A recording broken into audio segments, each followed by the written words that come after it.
Hello, this is Harry, and I'm here with Clementine, who is going to be sitting in while we're making a video talking about this week's comics that I read. So if you hear some purring, sniffling, any of that sort of thing, that's the cat that's currently on my lap. So, that aside, let's dive right into what I've read this week. Predator, The Last Hunt, number two. So in this book, we find ourselves, there she goes sneezing, bless you, Clem. We find ourselves getting a little deeper into the story. So when I read issue one, I was very disenchanted. Reading issue two, it kind of pulls me a little bit more into the goings on, a little bit more into the storyline, and I found myself a bit more engaged with it. The dude that kind of looked like Chuckles from G.I. Joe, he's actually Dutch's brother from the original Predator movie. So it touches onto that bit of the Predator mythos sort of thing. So seeing the folks released from the stasis that they have been in for who knows how long, uh, actually getting to see them fight against a, well, not fight, but see the reveal of the main bad dude Predator was a very exhilarating thing, and getting a little bit of backstory was nice. Again, the the downside for this is there's so much content that they're referring to that I have not been part of, that I've not read, that I feel not so much lost, but I feel like I'm missing some fidelity, as it were. So, Predator: The Last Hunt, number two, it's doing a good job. It's bringing me back. I'm not quite as disappointed that I read the that I not read but pre-ordered the rest of the series. So plus, I give it a. I would say my overall rating would be probably a B plus. Readable, a little bit above average for what I was expecting. I think that because my expectations were so low, that I feel comfortable giving it a higher grade. Dawnrunner number one. So this was very interesting. I like the world that we're given.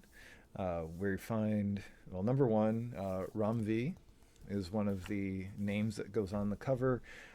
As you know, I or kind of have this ongoing love for Ramvi's storytelling. Whether it was the Many Deaths of Lila Starr or the Foodie Demon one, which the name escapes me right now, Rare Flavors. I'm just really drawn into the worlds that Ramvi creates, and I like the multicultural aspect of them.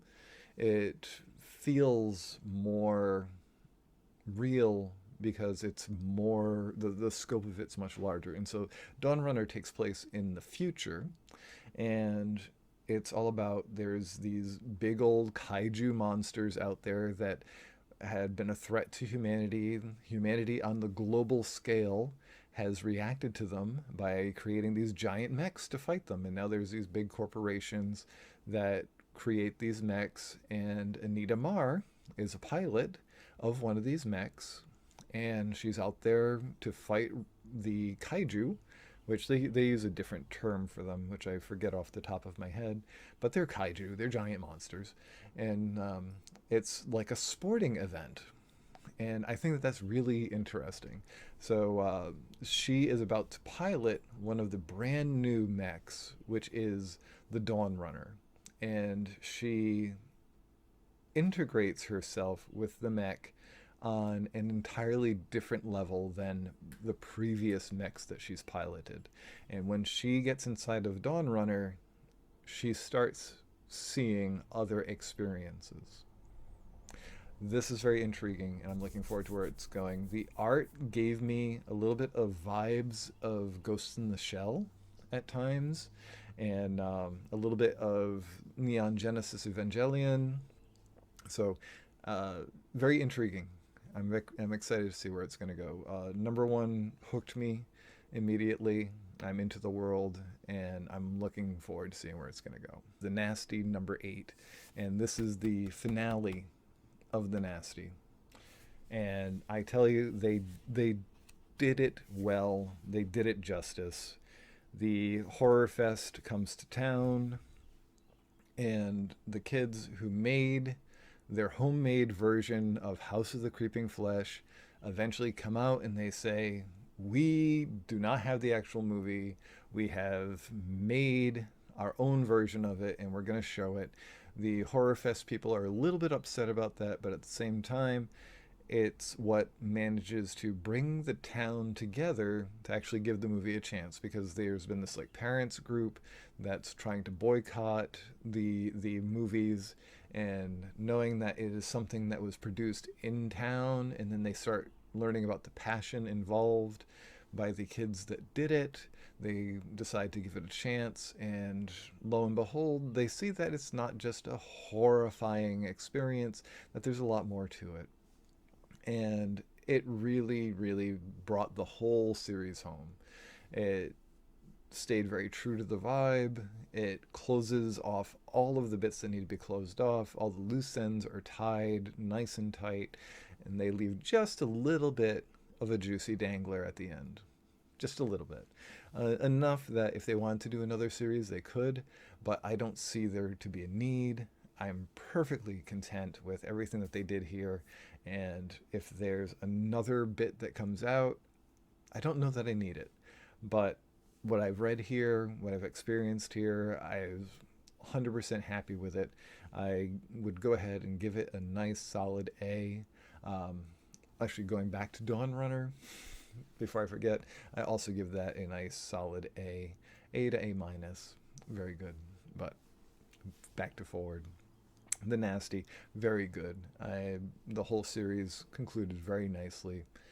I am happy, happy overall. So, thank you very much for The Nasty. Beneath the Trees Where Nobody Sees, number 4. Ooh, ooh, ooh, ooh, ooh, ooh. That's the most that I can say without spoiling things. This issue. So I thought, I was like, okay, we're coming up towards the end. It's gonna feel rushed if we don't know who did what. Like they have to get on the tail of the killer soon, because if they don't, the whole ending's gonna feel rushed. Ooh. They bring it home. They bring it home in such a way that I believe there's one more issue left, and I am the utter excitement for it because, ooh, I don't want to blow it. I don't want to blow it for anybody. This series may have flown under your radar. Get it on your radar. This is solid for me. A plus, must read.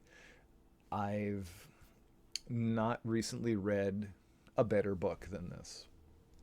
So the characterizations are really good. The world's really good. The art is, in my eyes, phenomenal. Everything about this has been spot on for me. And if I were to pick right now the best book of 2024, Beneath the Trees Where Nobody Sees would be it. Bar none. Bar none. It really has blown all my expectations out of the water, and I had high expectations for it. So uh, just check it out. The watercolor art really sells the whole thing, and just the content here is phenomenal. So check it out. Beware the Planet of the Apes, number 3. It is green, it is brown, and there are apes all over town. They're going to the gorilla city. This has been good. Um, what can I say about it that I haven't already said previously?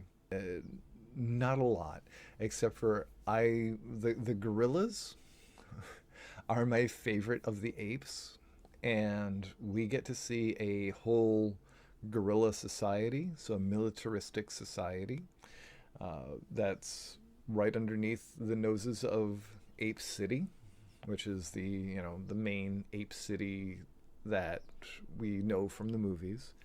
And now we get to see a whole city of gorillas, and we get to see a conflict between the humans with their psychic powers and the gorillas, because the humans get talked into helping save Lucius, who is the son of Zira and Cornelius and friend of Nova,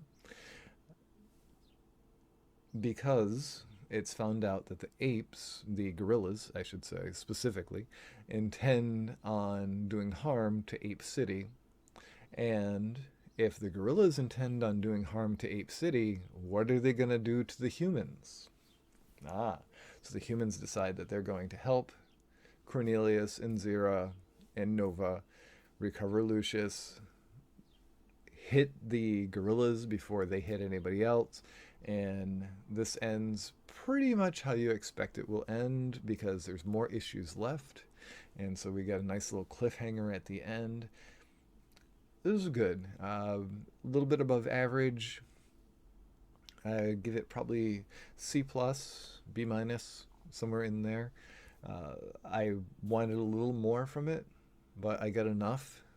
I want to see the end of the storyline, and the end of the storyline is really going to determine what I think about the whole series, and it will adjust all of my ratings for everything.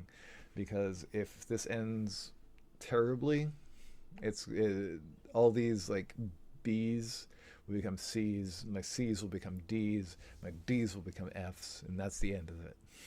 And I'll never pick up an Apes comic again. But I think that it's going to end at least okay, in a nice solid fashion. So we'll see how it goes though. But Beware the Planet Apes #3, good solid apey book. Helen of Wyndhorn #1 is the last book that I got to read this month, and it was a treat. Not only did it have a foil cover, which I love, foil letters, I wish it was a whole foil cover, but I digress. It was a little bit of a surprise. So I enjoy Robert E. Howard and other pulp type authors, and so this kind of reaches into the grab bag of that sort of thing and pulls out something interesting. So Helen is the daughter of a pulp author who wrote like a Conan-ish type saga, and he has passed away. And so Helen, who is about 16 or so, is brought back to the ancestral home to be under the guardianship of her grandfather. So Helen, being the daughter of a sort of exiled, I don't want to say exiled, he chose to remove himself from his family. So as the daughter of someone who's a pariah from the family, and he was a very, let's just say, man of loose morals, to use the period accurate terminology. She's a smoker and a drinker and a dancer, and she kind of just wants to live life, and she doesn't want to have any of the responsibility. So we meet her, when we first meet her, she is in jail. So what happens is we get the grandfather sends a what's the exact term that they use? What happens is there's a governess that's sent to gather Helen and bring her back, and Helen is found, like I said, in the jail cell, and the governess extracts her from her rural Texas debauchery and brings her to Wyndhorn Manor, where she is shown the palatial estate, which is hundreds of rooms and this, that, the other, and Helen is really sort of, seems like she's overwhelmed and verklempt about all the things that are happening, until she's shown the wine cellar. And things kind of keep going, and then eventually it comes out that Helen wanders off, is not seen for a little while, then she's found wine drunk, hanging out in like a vestibule. And then this repeats itself multiple times.